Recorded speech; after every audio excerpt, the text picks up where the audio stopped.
I did unboxing yesterday, but I forgot to take a video. So guys, last April 8, nag-order yung husband ko ng sapatos for my work shoes. Sabi niya, ito daw yung magandang brand na nasa sa Amazon.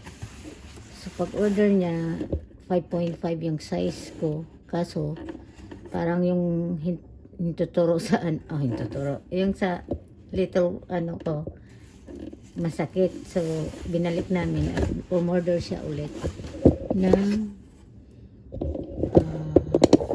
5.5 wide. So, ito yun.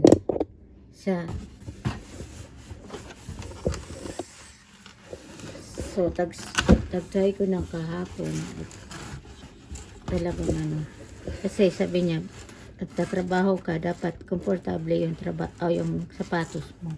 So, ito yung regalo niya sa akin sa birthday ko, last April 8.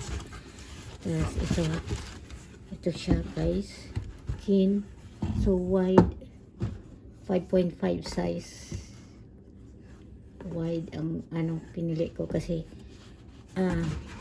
yung right lang yung tag-try ko. Then, dito banda masakit siya. So, sinulit namin. So, we'll wait for refund. Ibabalik pa namin yung isa. So, ito na yung sakto na siya. Wide. Okay na siya dito. Ang ganda. Ang ganda, di ba? Super ganda niya. Super ganda. Ang ganda rin yung price. 100 plus. 100 plus. Sabi ko, ang mahal naman. Sabi niya, tatrabaho ka, dapat komportable yung shoes mo. So, work shoes. Ito yun guys. Utility. Basta nag-research siya na alin yung brand yung maganda. Lalo na kung ang trabaho ko nag-stand sa cement all day long.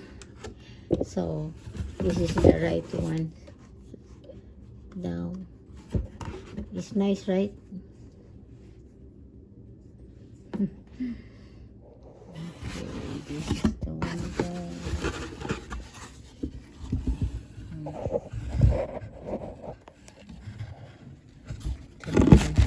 Ang bagong sapatos.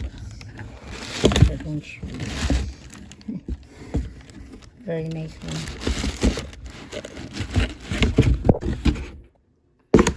Okay.